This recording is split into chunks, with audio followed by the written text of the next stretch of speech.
तो जय श्री राम। जय श्री राम। आज हमने पिछले वाली जो वीडियो वीडियोस में में आपने प्रथम अध्याय हमारा भगवत गीता का प्रथम अध्याय जो है उसको हमने पढ़ा, उसके बारे में समझा। आज हम दूसरा अध्याय दूसरे शुरू कर अध्याय रहे हैं, तो शुरू करते हैं अथ अध्याय। उससे पहले हरिओम तत्सत।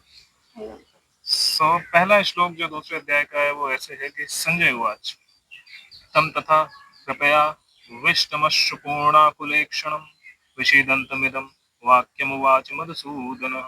संजय बोले उस प्रकार करुणा से व्याप्त और आंसुओं से पूर्ण तथा व्याकुल नेत्रों वाले शोक युक्त उस अर्जुन के प्रति भगवान मधुसूदन ने यह वचन कहा।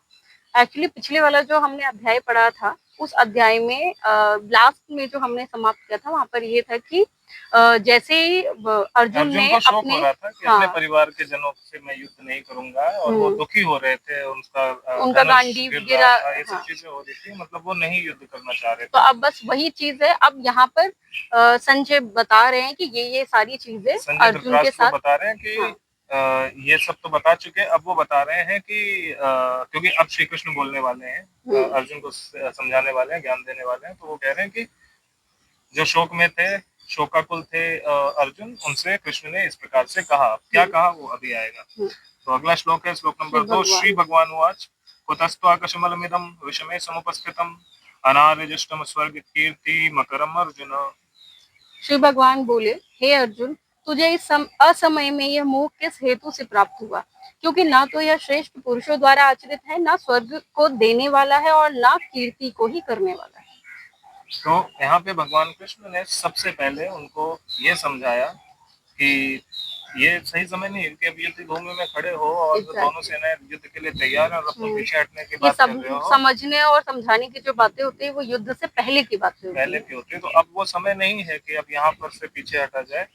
और ये श्रेष्ठ पुरुषों का आचरण नहीं है, मतलब जो अच्छे लोग हैं वो पहले ही सब कुछ समझते हैं, उसके बाद आगे बढ़ते हैं। और धर्म युद्ध से तो वो पीछे हट ही नहीं सकते जो श्रेष्ठ पुरुष है।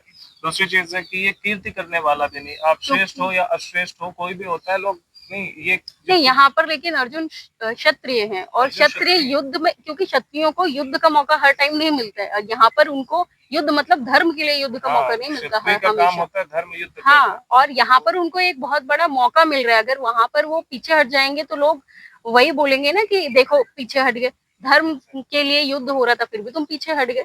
तो उसको ये भगवान जी बोल रहे हैं कि तुम्हारी कीर्ति नहीं होगी। हाँ, ये अपयश करने वाला होगा, क्योंकि आप युद्ध से पीछे हट रहे हैं। एक तो धर्म युद्ध से पीछे हट रहे हैं, दूसरी चीज है कि दो सेनाओं के बीच में खड़े होकर उसके बाद आप वापस जा रहे हैं। तो आप तो कह रहे हैं कि हम अपने परिवार वालों से प्रेम करते हैं इसलिए हम युद्ध नहीं करना चाहते, लेकिन कहने वाले कहेंगे डर गया। राइट। तो इसलिए कृष्ण भगवान ने बोला कि ये जो आपका आचरण है ये यश देने वाला नहीं है, अपयश देने वाला है, और ये अच्छे पुरुषों का आचरण भी नहीं है। अच्छे पुरुष कभी भी धर्म युद्ध से पीछे नहीं हटते। और आपका जो धर्म है, अगर आप वो धर्म को ही नहीं करोगे तो स्वर्ग में भी आपको कोई स्थान नहीं मिलेगा, नर्क में जाओगे। तो फिर तीसरा श्लोक है क्लैव्यम मास्मगमः पार्थ नैतत्त्वयुपपद्यते क्षुद्रम है हृदय दौर्बल्यम त्यक्तोत्तिष्ठ परन्तप। इसीलिए हे अर्जुन, नपुंसकता को मत प्राप्त हो, तुझमें यह उचित नहीं जान पड़ता। हे परंतप, हृदय की तुच्छ प्रबलता को त्याग कर युद्ध के लिए खड़ा हो जाए।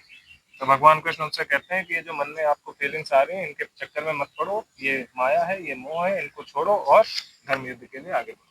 और वो इसलिए बोल रहे हैं क्योंकि भगवान को पता है कि अर्जुन सक्षम है, अर्जुन को ज्ञान है। ऐसे नहीं कि उनको बिल्कुल ज्ञान नहीं है, बस एक पॉइंट पे वो वीक हो गए हैं, इसीलिए भगवान ट्राई करेगी उनको समझाए। जिनको बिल्कुल ही ज्ञान नहीं होता भगवान उनके पीछे पड़ेंगे भी नहीं। जो मौका सबको देते हैं, पढ़ते पीछे तो नहीं पड़ेंगे। एग्जैक्टली। ठीक है, करना है करो, नहीं करो। और अर्जुन को भी उन्होंने बार बार यही बोला, आगे पता चलेगा कि ये धर्म है ये अधर्म है, अब तुम देखो क्या करते हैं। तो अभी सिखाने के बाद फिर यही बोलेंगे। तो फिर अब अर्जुन वाच कथम भीष्महं संख्ये द्रोणं च मधुसूदन इशुभिः प्रतियोत्स्यामि पूजार्हा वरिसूदन। अर्जुन बोले, हे मधुसूदन, मैं रणभूमि में किस प्रकार बाणों से भीष्म पितामह और द्रोणाचार्य के विरुद्ध लड़ूंगा, क्योंकि हे अरिसूदन, वह दोनों ही पूजनीय हैं। ये है तीसरा नहीं, ये है चौथा श्लोक है अध्याय 2 का। और यहाँ पे वो वही बात कर रहे हैं कि ये लोग मेरे पूजनीय हैं, गुरु हैं, दादा हैं, इन लोगों से मैं युद्ध कैसे कर सकता हूँ, इसको इनको मारना पड़ेगा। एक्चुअली युद्ध क्या है, इस युद्ध में तो मारना ही पड़ेगा ना, तभी आप जीतेंगे। तो मैं वो नहीं कर सकता। मेरा कर्तव्य क्या है, मेरा कर्म क्या है, ये समझाने वाले भी यही है जो सामने मेरे से युद्ध कर रहे हैं, तो मैं इन्हीं से कैसे युद्ध करूं। राइट। तो अर्जुन ने कृष्ण को ये कहा। फिर उसके बाद वो कहते हैं, गुरून् हत्वा ही महानुभवा भावान श्रेयो भोक्तुम भैक्षमपीह लोके हत्यार्थ कामांस्तु गुरुनिहैव भुंजीय भोगान रुधिर प्रदिग्धान। इसीलिए इन महानुभाव गुरुजनों को न मारकर मैं इस लोक में भिक्षा का अन्न भी खाना कल्याण कारक समझता हूँ, क्योंकि गुरुजनों को मारकर भी इस लोक में रुधिर से सने हुए अर्थ और काम रूप भोगों को ही तो भोगूंगा। हाँ, यहाँ पर अब उनको मतलब एक्सप्लेनेशन ही दे रहे हैं कि भगवान जी मान जाए कि नहीं नहीं तुम हट जाओ पीछे, तो वो अपने हिसाब से हाँ बता रहे हैं कि अगर देखो, मैंने धर्म इनको के मार अनुसार भी मुझे दिया, ऐसा नहीं करना चाहिए, परिवार के साथ इस तरह नहीं करने, गुरुजनों की हत्या नहीं करनी चाहिए। वो अच्छी बात बोल रहे हैं, लेकिन बस एक ही मिस आउट हो रहा है कि गुरुजन जो आपके हैं वो अधर्म की तरफ खड़े हैं। बस वो भगवान कृष्ण को समझाएंगे, बाकी ये सारी वो अच्छी बातें कर रहे हैं। ऑब्वियसली गुरुजन जो आपके हैं उनकी आप हत्या नहीं कर सकते। ये सोचना गलत नहीं है कि किसी भी नॉर्मल इंसान के अंदर आएगा, और भगवत गीता बोली इसलिए गई क्योंकि हर नॉर्मल इंसान के अंदर ये चीजें आती ही हैं। लेकिन नॉर्मल जो भी अच्छा इंसान होता है उसके अंदर ये चीजें आती ही हैं। अधर्मी की बात नहीं कर रहे हैं। लेकिन नॉर्मल इंसान और अर्जुन में बड़ा फर्क है। हाँ। नॉर्मल इंसान में बस इतना ही आता है कि ये हमारे लोग हैं, इनको हम क्यों मारे, ये आता है। लेकिन अर्जुन के पास एक चीज और आ रही है कि ये सब करने के बाद भी तो मैं अर्थ और काम रूप भोग ही भोगूंगा। ये नेक्स्ट लेवल है कि जब काम और अर्थ ही भोगना है तो हम इनकी हत्या क्यों करें, इनके साथ बुरा क्यों करें। तो वो दूसरी चीज भी देख रहे हैं, जो मोह माया जो है वो उस माया की भी बात कर रहे हैं। तो उनको ऐसा नहीं कि माया का ज्ञान नहीं है। हम लोग सिर्फ ये देखते हैं, अरे मेरे परिवार के इसको मत करो, लेकिन माया तो पूरी चाहिए। अर्थ और काम यही दो चीज, भोग की वस्तुएं तो यही है। धर्म भोग की वस्तु नहीं है, धर्म देने की वस्तु है। धर्म, अर्थ, काम और मोक्ष, मोक्ष भी भोगने की वस्तु नहीं है। मोक्ष के बाद भोग खत्म हो जाता है। तो अर्थ और काम दो ही चीजें हैं जो भोग की जाती हैं। तो वही बोल रहे हैं कि चाहे मैं इनको मारूं या ना मारूं, भोग तो दो ही चीजों का करना होता है, हर मनुष्य को करना होता है। गरीब हो, अमीर हो, राजा हो, भिखारी हो, जो भी हो, वो सिर्फ अर्थ और काम दो ही चीजों का भोग कर सकता है। अर्थ क्या होता है, सिर्फ धन नहीं होता, अपनी आवश्यकता की सभी वस्तुएं वो सब धन से आती हैं, इसलिए अर्थ में उसको रखा जाता है। और काम क्या है, काम आप सबको पता है कि इच्छाओं की पूर्ति करना, वो होता है काम। तो यही दो चीजें आप भोग सकते हैं, और क्या भोग सकते हैं। मोक्ष भोगा नहीं जा सकता, मोक्ष के बाद तो सब भोग खत्म हो चुके होते हैं। और धर्म भोगा नहीं जाता, धर्म किया जाता है। धर्म आपका कर्तव्य है, वो आपका अधिकार नहीं। तो इस तरह से वो कहते हैं कि अल्टीमेटली करना तो वही है। तो मैं फालतू में अपने गुरुजनों को क्यों मारूं, इतने बड़े बड़े लोग हैं जो मुझे ज्ञान दें, ये तो अधर्म की बात हो जाएगी। ये अपने हिसाब से वो बता रहे हैं, क्योंकि उनको धर्म पता है, जितना उनको पता है उसके हिसाब से वो श्री कृष्ण को समझा रहे हैं। इसके आगे धर्म क्या है वो तो भगवान ही बताएंगे। तो फिर हमारा छठा श्लोक क्या है, न चैत द्विम्न न चैत द्विम्नः कतरन्नो गरीयो यद्वा जयेम यदि वा नो जयेयुः यानेव हत्वा न जिजीविषामस्तेव स्थिताः प्रमुखे धार्तराष्ट्राः। हम ये भी नहीं जानते कि हमारे लिए युद्ध करना और न करना इन दोनों में से कौन सा श्रेष्ठ है, अथवा ये भी नहीं जानते कि हम जीतेंगे या हमको वो जीतेंगे। और जिनको मारकर हम जीना भी नहीं चाहते, वह ही हमारे आत्मीय धृतराष्ट्र के पुत्र हमारे मुकाबले में खड़े। तो अब यहाँ पर अर्जुन ने अपना डिलेमा बता दिया कि मुझे डिलेमा है। पहले तो वो बोल रहे थे कि ये सही नहीं है, वही ये नहीं है, वो नहीं है, लेकिन उनके मन में भी देखो, आपकी अंतरात्मा हमेशा आपको बताती है। आप अपनी अंतरात्मा से पूछोगे तो अर्जुन की अंतरात्मा भी तो उन्हें बता रही है ना, नहीं यार युद्ध तो तुम्हें करना पड़ेगा, करना ही चाहिए क्योंकि वो बुरे हैं। लेकिन एक तरफ दूसरी चीज आ रही है कि यार मेरे परिवार के जन है, गुरुजन है, तो क्या करें। तो उनको डिलेमा में है। तो वो वही कृष्ण भगवान को बोलते हैं कि हमें तो नहीं पता कि भाई ये युद्ध करना श्रेष्ठ है या नहीं, क्योंकि उनको एक बार तो लगता है कि नहीं नहीं ये हमारे बड़े, इनको इनसे युद्ध नहीं करना। दूसरी बार उन्हें आता था नहीं नहीं ये तो द्रौपदी का वस्त्र हरण करने वालों के साथ में खड़े, इसलिए अधर्मी है, इसलिए इनके साथ युद्ध करना चाहिए। तो बार बार इधर उधर हो रहा है। ये कंफ्यूजन साधारण मनुष्य के भी दिमाग में आती है। तब उसको अपनी अंतरात्मा की आवाज सुननी चाहिए, जो अंतरात्मा की आवाज अर्जुन को भी बोल रही है कि आप युद्ध करो, लेकिन अर्जुन मोह की वजह से नहीं कर रहे हैं। तो फिर जो अंतरात्मा में बैठे भगवान है वो उनके सारथी भी हैं, तो वो सामने से उनको इस बात के लिए प्रेरित करते हैं कि नहीं युद्ध करो, क्योंकि यही धर्म है। तो और इसमें एक चीज और इनको कंफ्यूजन थी। अब एक दो चीजें थी, एक तो डिलेमा हो रहा था कि सही है या नहीं है, दूसरा ये सोच के ये डर रहे थे कि पता नहीं हम जीतेंगे या हारेंगे। फिर उसके बाद तीसरी चीज ये थी कि अगर हम जीत भी गए तो भी इनको मार के जीतना थोड़ा सा बुरा लगेगा, और लोग क्या कहेंगे, देखो अपने परिवार वालों के साथ ऐसा कर दिया। तो वहीं पे अब कृष्ण भगवान देखते हैं क्या कहते हैं। एक तरीके से ये कृष्ण भगवान ने जो बोला ना कि तुमको स्वर्ग भी नहीं मिलेगा, तुमको अपयश मिलेगा, तुमको कीर्ति भी नहीं मिलेगी, तो ये उसी का रिप्लाई कर रहे हैं। उसी का रिबेटल दे रहे हैं कि ये भी तो, इसमें भी तो हमको नहीं मिलेगा। वो वही बता रहे हैं कि इसमें भी प्रॉब्लम है। तो इनिशियली देखो भगवान कृष्ण ने माया का ही उपयोग किया उनको धर्म युद्ध में लगाने के लिए। कीर्ति यश ये सब माया ही तो है।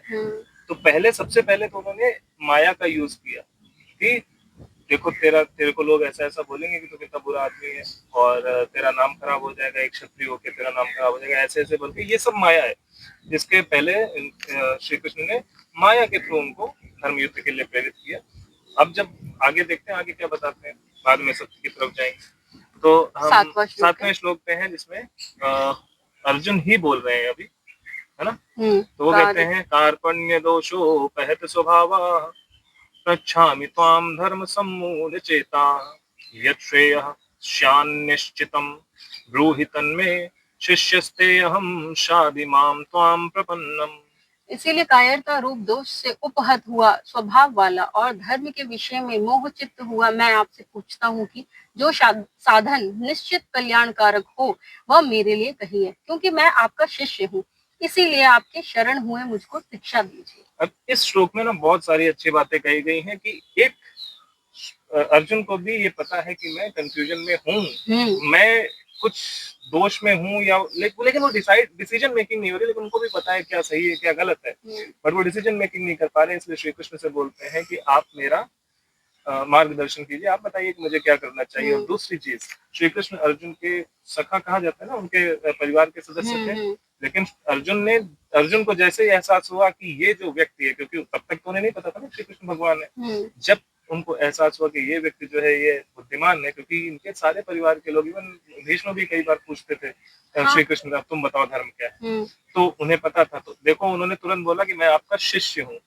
तो जो गुरु शिष्य वाली बात होती है ना कि गुरु एक बना लिया वही हमेशा रहेगा, ऐसा नहीं होता। गुरु सिर्फ वही होता है जो आपको धर्म का ज्ञान दे सके, और जहां जहां आपको धर्म का ज्ञान देने वाला मिले वही गुरु है, क्योंकि वो जो मूर्त रूप है, जो शरीर है, वो गुरु नहीं है, उसके अंदर से जो ईश्वर बोल रहा है वो गुरु है, राइट। तो वो उन्होंने वो बात वहां पे उनको, देखो यहाँ पे ये हमें सीखने को मिलता है कि हम ऐसे नहीं कि हमने ढूंढना है कि मोहल्ले वाले, गांव वाले, दुनिया वाले किसको बोलते हैं कि बहुत महान संत है, उसी को गुरु बनाएंगे। और आप धर्म कौन सिखा रहा है वो गुरु है, और जहां जहां आपको ऐसा लगे कि धर्म सिखाने वाला मिल रहा है, आपकी अंतरात्मा भी आपको बताती है, उनसे सीखते जाइए। और उन गुरु का जो शरीर है उनको गुरु मत मानिए, वो गुरु शरीर नहीं है, चेतना है, जो ईश्वरीय चेतना है जो उनके अंदर से आपको धर्म का ज्ञान दे रही है, वो गुरु है। तो उस गुरु पे फोकस कीजिए।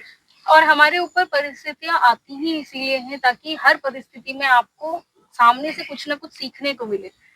ये भी तो है, और जो भी सिखाने वाला उस टाइम मिलता है आपको, सही चीज जो आपका मार्गदर्शन करे, वो सब गुरु है। राइट, लेकिन सही चीज क्या है ये आपको कौन बताएगा? ये आपकी अंतरात्मा बताएगी। हाँ वही मोस्टली तो जब आप अकेले ही होते हो ना हर सिचुएशन में। नहीं, अब देखो ये वाली सिचुएशन जो है ना, ये सिचुएशन सबके जीवन में आती है। ये भी यहाँ पर भी देखा जाए तो अर्जुन अपने एक इनकी अंतरात्मा बता रही थी, और दूसरा जो लोगों ने इनको बताया था वो चीज थी। एक बाहर का, हम लोग जनरली क्या करते हैं, कोट्स, बुक्स और बड़े बड़े जो आपके लीडर्स हैं, रिलीजियस लीडर्स हैं, जो स्पिरिचुअल लीडर्स कहे जाते हैं, अब है या नहीं है वो तो डिपेंड करता है ना वो क्या बोल रहे हैं, तो हम उनकी बातें सुन के वर्ड टू वर्ड उस पर रहते हैं। बट जो आपकी अंतरात्मा होती है वो आपको सच बोलते। तो यहाँ भी अर्जुन की अंतरात्मा भी उन्हें सच बोल रही थी कि धर्म युद्ध आपको करना ही है, लेकिन उनके दिमाग में जो बाहर समाज के लोगों ने जो चीजें भरी हुई थी कि ये अपयश है, ये यश है, ये करना चाहिए, परिवार है, ये गुरु है, इनके साथ ऐसा, तो वो उस चीज में फंस गए थे, अटक गए थे। तो वो जो बाहर की चीज है उसमें आप अगर अटक गए तो आप अंतरात्मा की आवाज नहीं सुनोगे। तो आपको डिसाइड करना है कि मेरी अंतरात्मा की आवाज क्या कह रही है, क्या करना सही है, क्योंकि वो हमेशा सही बोलती है। क्योंकि वो जो अंतरात्मा है वो चेतना शक्ति है, और वो चेतना शक्ति कौन है? ईश्वर का ही स्वरूप है। ईश्वर के बिना चेतना नहीं आती। यहाँ मुझे एक चीज और समझ आती है कि जैसे कि अगर लोग होते हैं ना कि हम इनको गुरु बनाएंगे, एक मूर्त रूप को जब वो गुरु बना लेते हैं तो भाई हर जगह तो वो मूर्त रूप आपको मिलेंगे नहीं, हर जगह तो आप उनसे क्वेश्चन कर नहीं सकते। जब भी आप कहीं दूर होंगे परिस्थिति में, या वो जो भी आपके गुरु हैं वो रीचेबल नहीं होंगे आपके पास, तो उस केस में आप क्या करेंगे?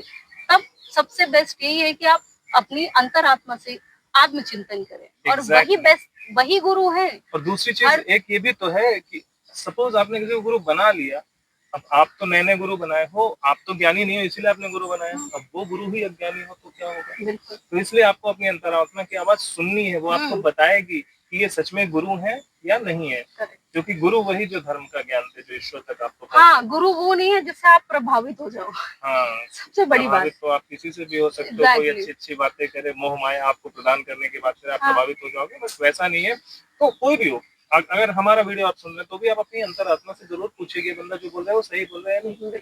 अगर बाहर के जो चीजें हैं, बाहरी लोगों ने जो बोली है, दुनिया ने जो आपको बताया है, अगर उसमें पड़े रहोगे तो आपको मेरी बात कभी नहीं समझ आएगी। आप अपनी अंतरात्मा से पूछिए, अगर वो मना करे कि नहीं ये बंदा गलत बोल रहा है तो आपको मेरी बात भी नहीं माननी। क्यों? क्योंकि आपको सोचना है, आपको समझना है, जो सही है सिर्फ वही मानना है। और वो जो धर्म है वो शाश्वत है, वो मेरे या किसी और के कहने से नहीं आता है, वो आपके अंदर होता है। हम लोग तो बस माध्यम है जो भगवान द्वारा बनाए गए हैं कि उस चीज को जागृत किया जाए। आगे हम अगले उस पे जाते हैं, श्लोक नंबर 8। तो अर्जुन आगे कहते हैं, नाहि प्रपश्यामि मम अपनुद्यात् यच्छेकमुक्षो क्षणमिन्द्रियाणाम् अवाप्य भूमा वसपत्नवृद्धम राज्यम सुराणामपि चाधिपत्यम। क्योंकि भूमि में निष्कंटक धन धान्य संपन्न राज्य को और देवताओं को के स्वामी पने को प्राप्त होकर भी मैं उस उपाय को नहीं देखता जो मेरे इंद्रियों के सुखाने वाले शोक को दूर कर सके। अर्जुन यहाँ पे ये बोल रहे हैं कि अब मुझे मतलब वो विजुअलाइज कर रहे हैं अपने फ्यूचर को, तो विजुअलाइज करके वो ये कह रहे हैं कि मैं इस पृथ्वी पर सब कुछ, मुझे पूरा राज्य मिल जाए, धन धान्य सब कुछ मिल जाए, इवन देवताओं का आधिपत्य स्वर्ग भी मिल जाए, वहां का राजा मुझे बना दिया जाए, तो भी मैं आगे जब सोच रहा हूँ ना कि ये जो मेरा दुख है ये क्या तब दूर होगा, तो मुझे ऐसा नहीं लग रहा कि ये दुख दूर हो पाएगा। वो अपनी फीलिंग्स बता रहे हैं कि मुझे ऐसा लग रहा है कि ये दुख मेरा कभी दूर नहीं हो पाएगा, जो दुख मैं अभी महसूस कर रहा हूँ, जो अपने परिवारजनों की हत्या करके, अपने इन प्रियजनों की हत्या करके या इनसे युद्ध करके जो भी कष्ट मुझे प्राप्त होगा, वो कष्ट जो है, उस कष्ट का निवारण मुझे नहीं लगता कि मुझे पूरे भूलोक का स्वामी बन जाऊं, पूरे स्वर्ग लोक का स्वामी बन जाऊंगा और मेरे पास सारा धन धान्य सब कुछ संपन्नता सब कुछ होगी, बहुत सारे भोग विलास के साधन होंगे, तब भी मैं इस शोक से मुक्त नहीं हो पाऊंगा। ये अर्जुन को महसूस हो रहा है, तो अपनी फीलिंग्स श्री कृष्ण को बता रहे हैं कि मुझे ऐसा महसूस हो रहा है। यहाँ पर उन्होंने ये भी बोला कि जो अगर कोई मेरी मतलब कुछ भी मुझे मिल जाए और मुझे मेरी इंद्रियों को तो सुख देंगे लेकिन मेरी आत्मा को सुख नहीं पहुंचा पाएंगे, क्योंकि मैं अंदर से रो ही रहा हूँ। तो इससे सिंपल सी बात, इससे एक चीज और समझ आती है कि जो इंद्रिय सुख होता है वो भी क्षणिक ही होता है या फिर वो ऊपर से ही होता है, अंदर से वो आपको कभी संतुष्टि नहीं दे सकता। हाँ, लेकिन हमने श्लोक बाय श्लोक जाने तो इसमें ऐसा नहीं है कि वो बोल रहे हैं ऐसा होगा। श्लोक 7 और 8 दोनों कंबाइंड है।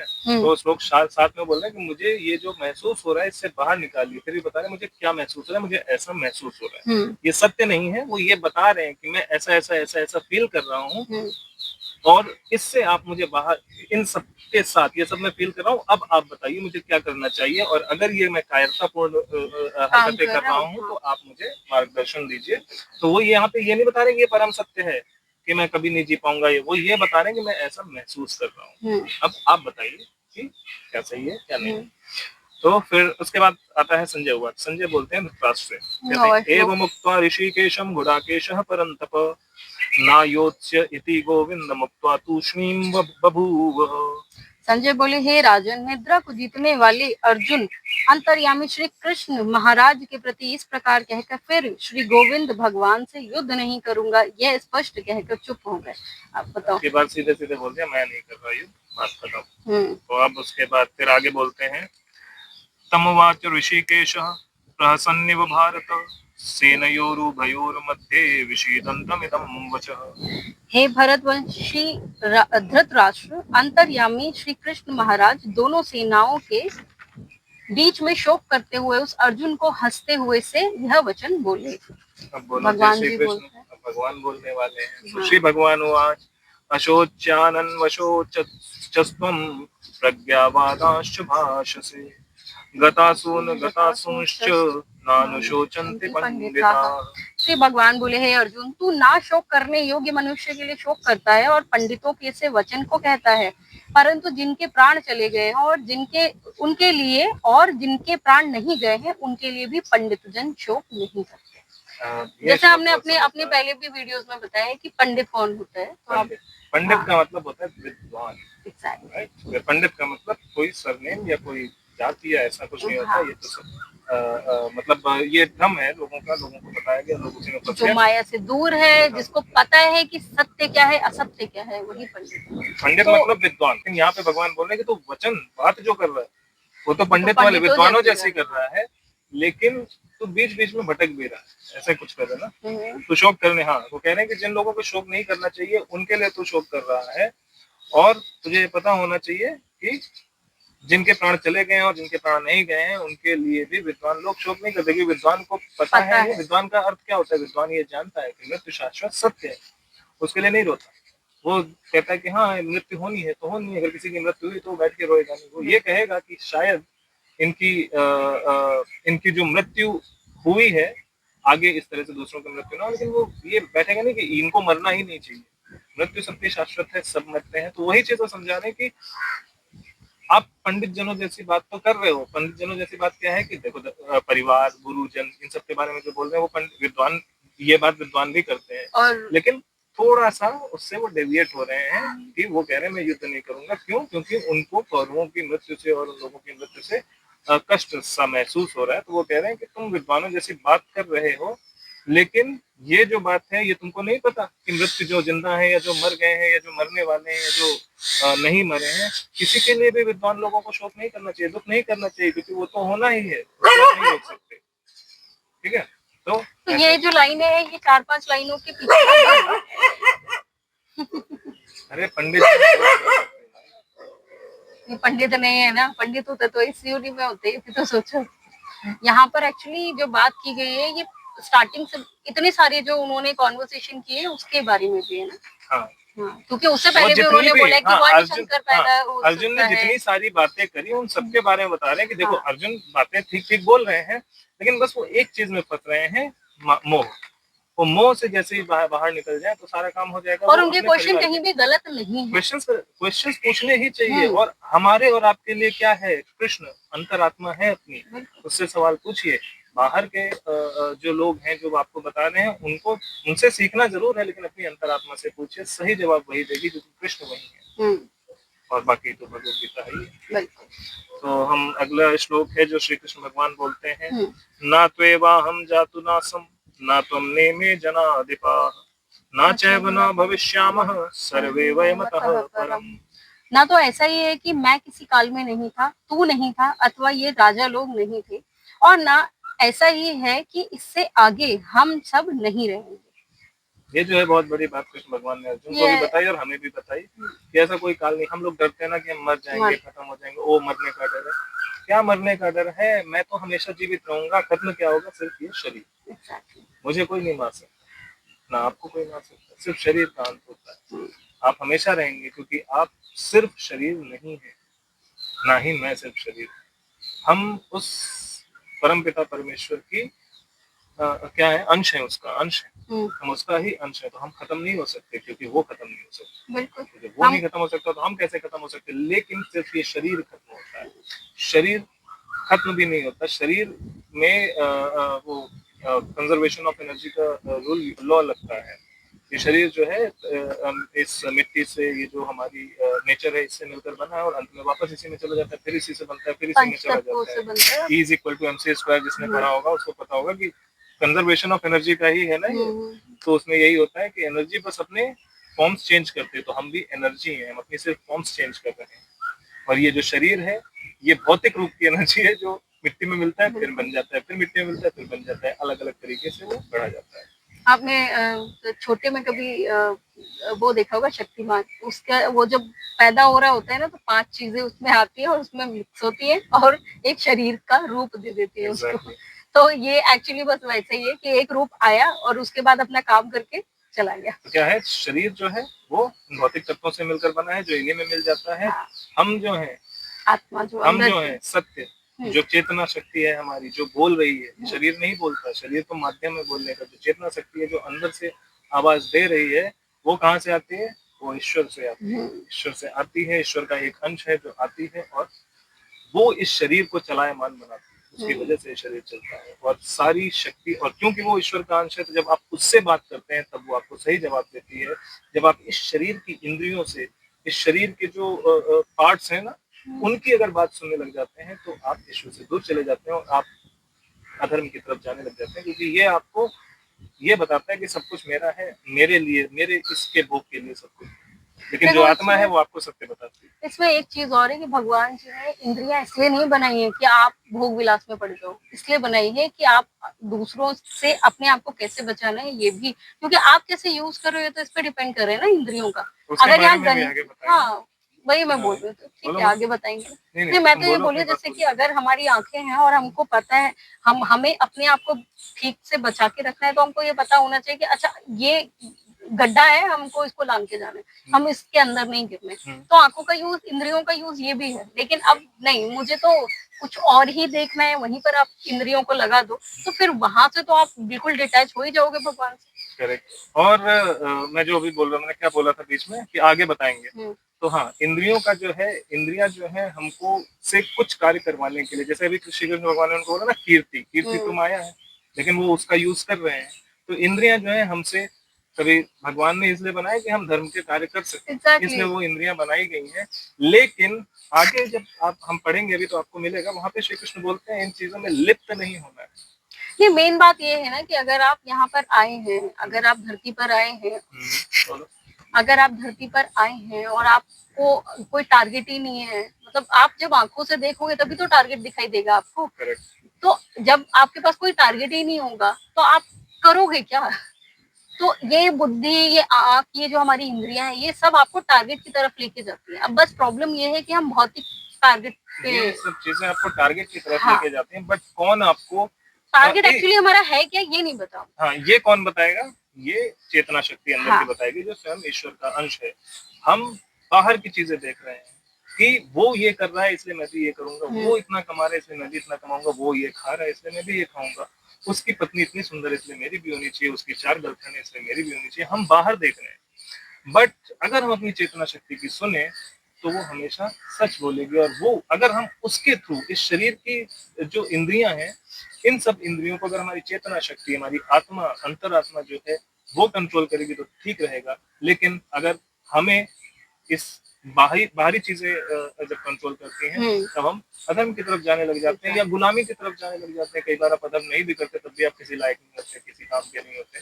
तो हमें अपनी बॉडी का, अपने शरीर का जो भगवान ने हमें दिया है, इसका कंट्रोल भगवान के अंश को, जो कि अंदर की चेतना शक्ति है, उसे देना चाहिए। और इसीलिए हम बार बार यहाँ पे ये बोल रहे हैं कि इंट्रोस्पेक्शन कीजिए, अपने आप से बात कीजिए, अपनी अंतरात्मा से आत्मचिंतन कीजिए, उससे आपको सत्य का ज्ञान होगा, क्योंकि वही ईश्वर का अंश।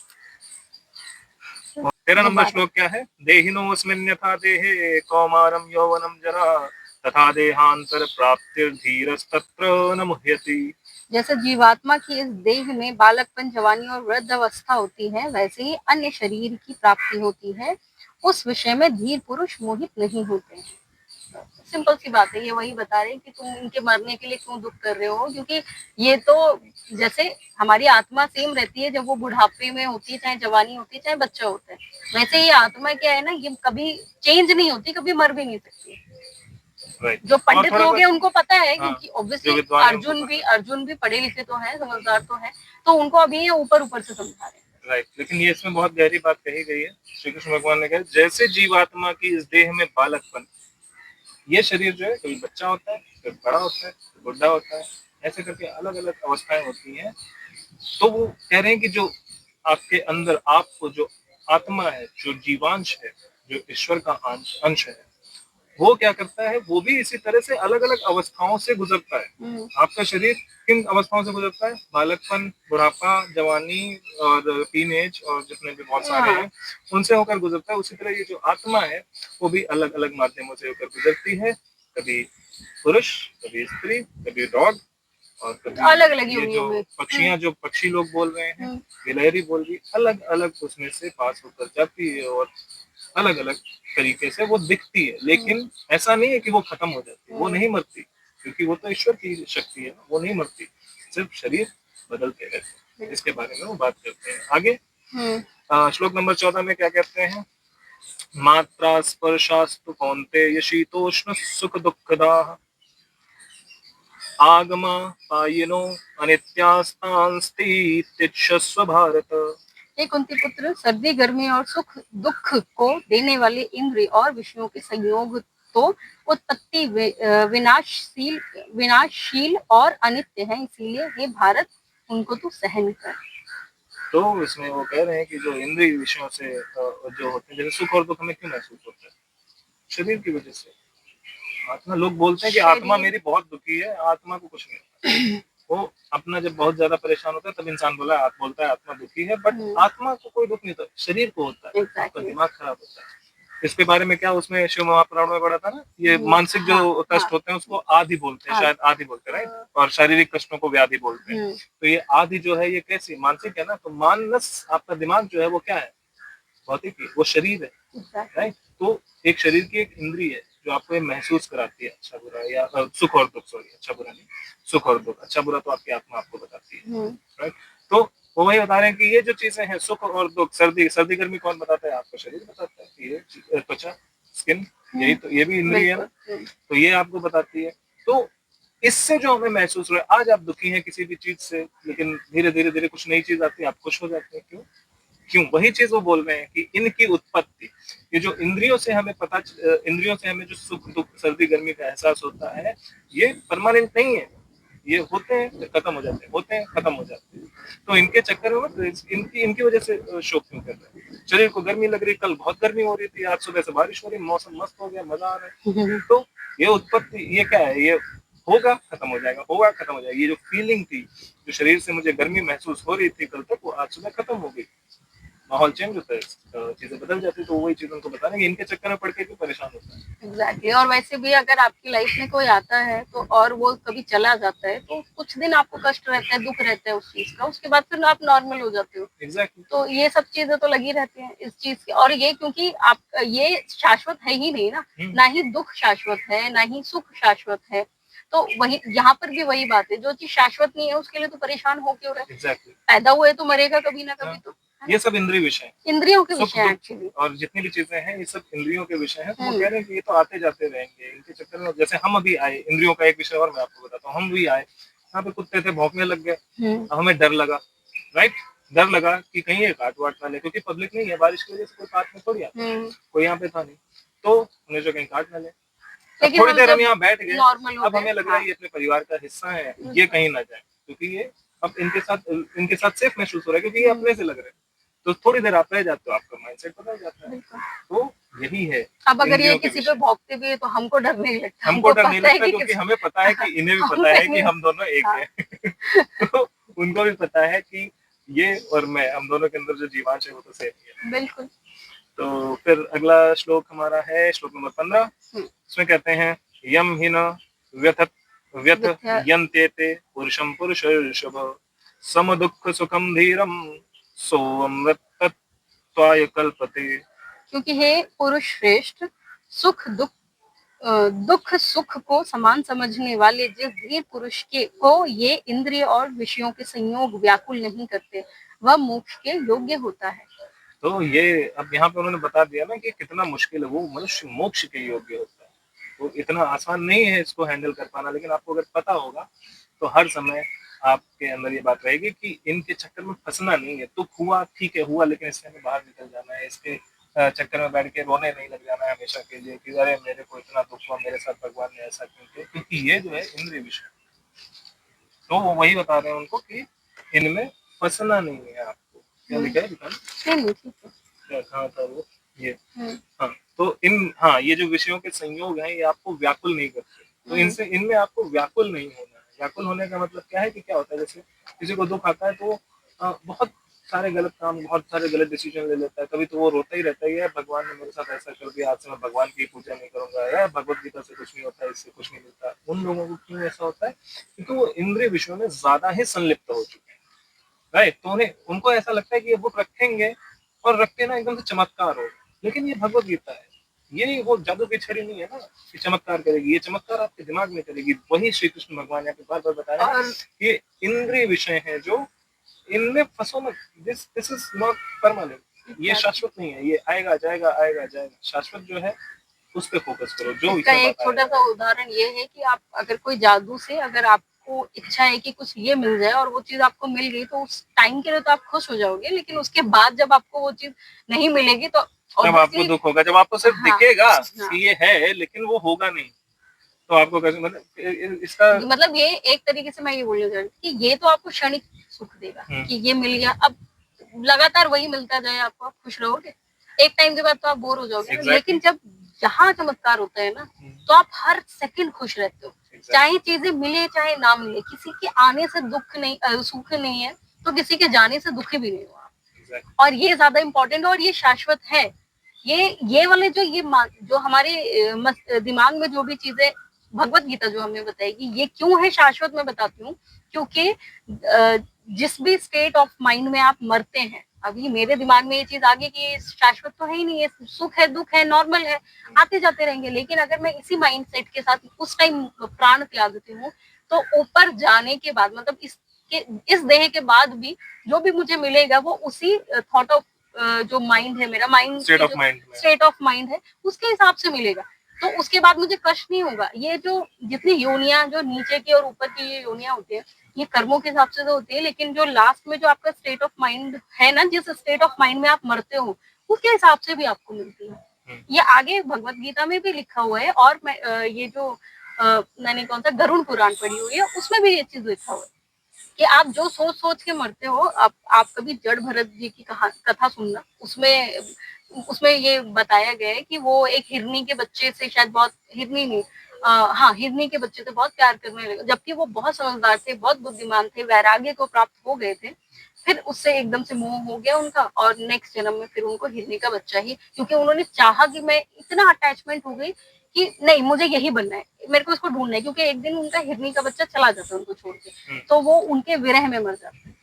तो वही स्टेट ऑफ माइंड उनका क्या था कि अरे ये चला गया, मुझे यही चाहिए यही चाहिए यही चाहिए। तो नेक्स्ट जन्म में उनको फिर वो हिरनी का बच्चा बन के पैदा हुआ है वो। अब इसमें मैं एक चीज और ऐड करना चाहता हूँ कि बहुत सारे लोग ऐसे होंगे जो इन चीजों पर, जन्म और पुनर्जन्म पे विश्वास नहीं करते, आत्मा में विश्वास नहीं करते। उनके लिए भी ये कहानी काफी यूजफुल है, क्योंकि जनरली बहुत सारे लोग बता रहे हैं इसमें तो दूसरे जन्म को बताएगी, इसका कोई फायदा नहीं। इसका यूज इस जन्म में भी कैसे, उस हिरणी के चक्कर में फंसते हुए मरे, वहां पे बोला गया मरे, आप मरे नहीं, उस हिरणी को दिमाग में लेके सो गए, आज भी सोए कल भी सोए, पर वो आपके दिमाग में रही। तो आप धीरे धीरे अपना सब कुछ छोड़ के, जो बहुत कुछ इस दुनिया में, वो सब कुछ छोड़ के सिर्फ उस हिरणी के चक्कर में पड़ जाओगे। इन द सेम वे जैसे अगर आपको शराब पीने की लत लगती, उसको लेके आप बैठ गए, तो आपको मरने की जरूरत नहीं। ऐसा नहीं मरने के बाद दूसरे जन्म में शराबी बनोगे। आपने उसको पीना शुरू किया तो अब आपको फिर पीना है, क्योंकि आप दिमाग में लेकर बैठिए शराब में बहुत मजा आता है, तो सुबह भी पियोगे शाम में पियोगे, जब आपको मौका मिला वही पियोगे, तो आप उसी में लिप्त हो गए। तो वो तो सुख नहीं है ना, आपको लग रहा है सुख है, लेकिन वो सुख नहीं है, क्योंकि जैसे ही आप पीते हो नशा होता है, आपको मजा आता है, फिर जैसे ही उतरती हो तो यार और चाहिए, मजा नहीं आ रहा। राइट, तो ये चीजें होती। दूसरी चीज माया, अगर आप माया में बहुत ज्यादा लिप्त, पैसा पैसा पैसा पैसा चिल्ला रहे हैं और उसी को लेके बैठे हो, पैसे के आगे नहीं बढ़ना चाहते, सिर्फ पैसा ही आपको सब कुछ दिख रहा है, तो आप क्या करोगे, हमेशा पैसे के पीछे भागते रहोगे और आपकी जिंदगी ना पैसा कमाते कमाते ही कर जाती है। जनरली लोग ये बोलते हैं कि यार नहीं यार पैसा तो कमा रहे हैं लेकिन कुछ फायदा नहीं है ना, अभी बुढ़े हो जाएंगे। तो बहुत सारे रील्स वगैरह भी आती है। सिर्फ ये तो ऐसा तो है नहीं कि भगवत गीता से कोई कोई कथावाचक या कोई भगवान का कोई देवदूत आके ये बोलता है कि हमारे आपके जैसे ही लोग डालते हैं कि जब जवानी थी तब समय नहीं था, अब समय है तो जवानी नहीं है। नहीं शायद जब जवानी थी, नहीं जब ताकत थी, बचपन जब ताकत थी और समय था, तब पैसा नहीं था एंजॉय करने के लिए लाइफ। फिर जब ताकत भी थी और पैसा भी था तो समय नहीं था जवानी के टाइम में, क्योंकि आप तो रोज पैसा कमा रहे थे। फिर जब बुढ़ापा आता है, ताकत नहीं बची, समय है, ताकत है, समय है, पैसा है, लेकिन ताकत नहीं है, कैसे करें। तो ये क्या है, ये वही तो है कि आप उसमें फंस गए तो उसी में रह गए। आप उसमें फंसे मत ना, आपको अपनी जरूरत के हिसाब से जितना चाहिए उतने में आप खुश हैं। लेकिन पैसे में हम लोग इतना ज्यादा लिप्त हो जाते हैं तो कहते हैं कि नहीं और और और और और करते करते हम अपने आप को भूल जाते हैं कि हमें क्या अच्छा लगता है। राइट राइट, हम भी तो वही कर रहे हैं, हम सब वही करते हैं ना कि हमें हमें तो दुनिया घूमना पसंद है, हमें तो नेचर पसंद है, लेकिन हम बैठते क्या है, क्यों नहीं करते। राइट, और हम सुबह शाम हमको चाहिए आजादी, हम बोलते हैं हमें चाहिए आजादी, लेकिन हम सुबह 9 से लेकर शाम को 6 बजे तक बैठे होते हैं एक ऑफिस के अंदर, या मे बी आपकी कोई शॉप है, कोई बिजनेस, आप उसमें बिजी रहते हो। क्यों? आपके अब जो बिजनेसमैन है वो भी तो अब उनके पास अब उनका अपना बिजनेस है, लेकिन वो उसमें इसलिए क्यों फंस जाते हैं, क्योंकि उनके दिमाग में ना इस बिजनेस को आगे बढ़ाना है, इस बिजनेस के अलावा वो आगे कुछ नहीं सोच सकते, वो उसके आगे बढ़ते जाते हैं। तो वो जो कहानी है ना, कि जो चीज आप लेके मरते हो वही चीज आपको, उसी में आप अगले जन्म में रहते हो। मतलब ये क्या है, अगले जन्म में अभी फंसे आप तो पूरा जन्म अगला जाएगा। उसी तरह से किसी चीज में अगर अभी आप फंसे तो आगे आपका बहुत सारा टाइम उसमें जाने वाला है। राइट, इसको ऐसे समझो, जिस तरह से यहाँ पे बताएगा ना, इस जन्म के मरते समय आप जो सोचते हो अगला जन्म आपको वही मिलता है। उसी तरह सोचो, अगर किसी भी चीज को, किसी भी थॉट को, किसी भी माया की चीज को आप लेके यहाँ पे अभी बैठ जाते हो तो लंबे समय तक आपके साथ रहेगा। एक अवस्था तो आपकी गुजर ही जाती है, काफी समय तक रहेगा वो आपके, हो सकता है 10 दिन रहे, 15 दिन रहे। दुख में हो आप, अगर दुख को लेके बैठ जाते हो, आगे नहीं बढ़ते हो, बस रोने लग जाते हो, तो कम से कम कुछ टाइम तक वो आपको दुख परेशान, जो दुख आपको अभी हुआ और आपको दुख हुआ, फिर आपने बोला चलो कोई नहीं, जो होता है वो तो होता ही है। अगर आपने ये सब चीजें समझी, श्री कृष्ण की बात समझी, तो आपको लगेगा कि यार ये तो होना ही था, कोई बात नहीं, हो गया हो गया, कोई बात नहीं। तो आप कितनी देर में बाहर निकल गए, 10 सेकंड में, 20 सेकंड में, या 10 मिनट में। लेकिन अगर आप लेके बैठ गए, अरे यार मेरे साथ क्यों हुआ, ऐसा क्यों, बहुत सारी कहानियां आप गढ़ते हो दुनिया चीज, तो वो आपका लंबा समय लेती, हो सकता है 10 घंटे ले ले, हो सकता है 10 दिन ले ले, हो सकता है 10 महीने ले ले, हो सकता है पूरी उम्र ले, हो सकता है वो हमेशा के लिए आपके साथ चलता रहे। तो वही चीज है कि जिस चीज को आप लेकर मरते हो, अर्थात जिस चीज को आप लेकर बैठ जाते हो, वो आपके साथ, वहां पे क्या कहा गया, अगले जन्म पूरा आपको उसी में जाता है। तो अगला काफी लंबा टाइम आपका उसी चीज में जाएगा, करंट लाइफ में। राइट, तो जो लोग पुनर्जन्म में नहीं मानते, उनके लिए भी ये फायदेमंद है कि जिस चीज में आप फंसोगे, जिस चीज के चक्कर में आप बहुत ज्यादा जिसके बारे में सोचोगे, आप उसके बारे में सोचते सोचते ही आपका बहुत सारा समय खराब हो जाएगा, वेस्ट हो जाएगा। जिसको स्वतंत्रता चाहिए होती है वो हमें हमें ही दे सकता है। ये तो कितने बिजी रहते हैं, ऑफिस वगैरह तुम भी जाते हो, लेकिन जब भी छुट्टी होती है तो हम आके यहाँ भगवत गीता का की वीडियोस बनाते हैं, क्योंकि ये हमें सेटिस्फेक्शन देता है। हमें काम करना सेटिस्फेक्शन नहीं देगा, पैसे कमाना सेटिस्फेक्शन नहीं देगा, वो तो कमाना पड़ेगा क्योंकि ऑब्वियसली शरीर की आवश्यकता पूरी करने के लिए आपको करना पड़ता है। लेकिन आपको संतुष्टि क्या दे रहा है, क्योंकि किसी को भी किसी के अंडर में काम करके मजा नहीं आता। इवन उसको खुद का भी काम होगा तो पूरे घंटे 24 घंटे लगा हुआ है वो काम में, तो भी उसको मजा नहीं आएगा। बहुत ज्यादा टाइम आप काम ही करते रहोगे, काम करना तो बहुत जरूरी है, लेकिन सिर्फ अपने लिए काम नहीं, वो काम भी तो क्षणिक सुख के लिए करते हैं ना हम लोग। तो ये क्या काम है, हम सिर्फ पैसे कमाने के लिए जो काम कर रहे हैं वो काम सिर्फ अपने लिए कर रहे हैं। तो जीवन में आप जब अपने लिए काम करते हो तो आपको क्या मिलता है, डिप्रेशन, ओवर थिंकिंग एंड बहुत सारी जेलसी दूसरों से, यही सब चीजें मिलती है। लेकिन जब हम ना किसी, और आप कभी भी देखो बहुत सारे ऐसे लोग हैं, ऐसा नहीं कि गरीब है, पैसा उनके पास बहुत है, लेकिन वो लोग जो पैसे वाले भी हैं, वो जब दूसरों के लिए काम करते हैं तो उनके फेस पे, वो लोग कर रहे होते हैं तो उनके फेस पे वो शाइन दिखती है, वो चमक दिखती है। लेकिन ऐसे भी लोग हैं इनके पास पैसे बिल्कुल नहीं, लेकिन फिर भी वो दूसरों के लिए काम कर रहे हैं, कैसे, अपने श्रम का उपयोग करके या किसी तरह से उनको सपोर्ट करके कर रहे हैं, उनके चेहरे पे भी चमक रहे हैं। लेकिन हम जैसे लोग जो होते हैं, जो सिर्फ अपने लिए कमाना है, खाना है, बस बिल्डिंग बनानी है, करना है, उसमें मर जाना है, उनके फेस पे वो सुख नहीं दिखता। क्यों? क्योंकि वो एक वही उसके साथ वही हुआ कि वो उस चीज के साथ मर गया है, उसका अगला जन्म हो गया और वो उसी में रहेगा हमेशा। That's how it is. तो अगला श्लोक हमारा कौन सा था? 15 नहीं, 15 पढ़ चुका हूँ, 16वां पढ़ते हैं। ना सतो विद्यते भावो, ना भावो विद्यते सतः, उभयोरपि दृष्टोऽन्तस्त्वनयो अस्तित्वदर्शिभिः। असत वस्तु की तो सत्ता नहीं है और सत्य का अभाव नहीं है, इस प्रकार इन दोनों का ही तत्व ज्ञानी पुरुषों द्वारा देखा गया। सत्य जो सत्य है, असत जो माया है, जो या जो बुराई, तो वो चीजें की कोई सत्ता नहीं, मतलब उनकी कोई ताकत नहीं है। आपको बस महसूस होता है कि उसकी ताकत है, लेकिन उसकी कोई ताकत नहीं है। और जो सत्य है उसका कोई अंत नहीं है, ऐसा ही कुछ लिखा है ना, सत्य का कोई अभाव नहीं है। जो सत्य है उसकी कहीं कमी नहीं है, हर जगह है, हर जगह है। जो एक बुरा आदमी है ना, उसके बच्चे को आप किडनैप कर लो या उसके बच्चे की अगर आप हत्या कर देते हो, this is just an example, ऐसे सब सोचना नहीं है, राइट। तो अगर उनके बच्चे के साथ आप कुछ कर लेते हो तो उसको भी कर सकता है, यार बच्चे के साथ क्यों किया, आया ना सब धर्म आ गया ना, बच्चे के साथ क्यों किया। लेकिन वो बुरा आदमी जब दूसरे के बच्चे के साथ करता है तब वो अधर्म कर रहा होता है। तो ये सत्य है, इसका अभाव कहीं नहीं है, वो बुरे व्यक्ति के भी पास है, सिर्फ ये है कि वो उसको मान नहीं रहा है। लेकिन जब अपने बच्चे पे आती है तो वो बोलता है, राइट। सही गलत एक्चुअली पता सबको सही होता गलत है, सबको पता होता है, इसीलिए भगवान जी बोले, क्योंकि आप बाहर बोलो ना बोलो, आपके दिमाग में क्या चल रहा है वो भी अलग बात है, लेकिन आप अंदर से जानते हो कि सही क्या है।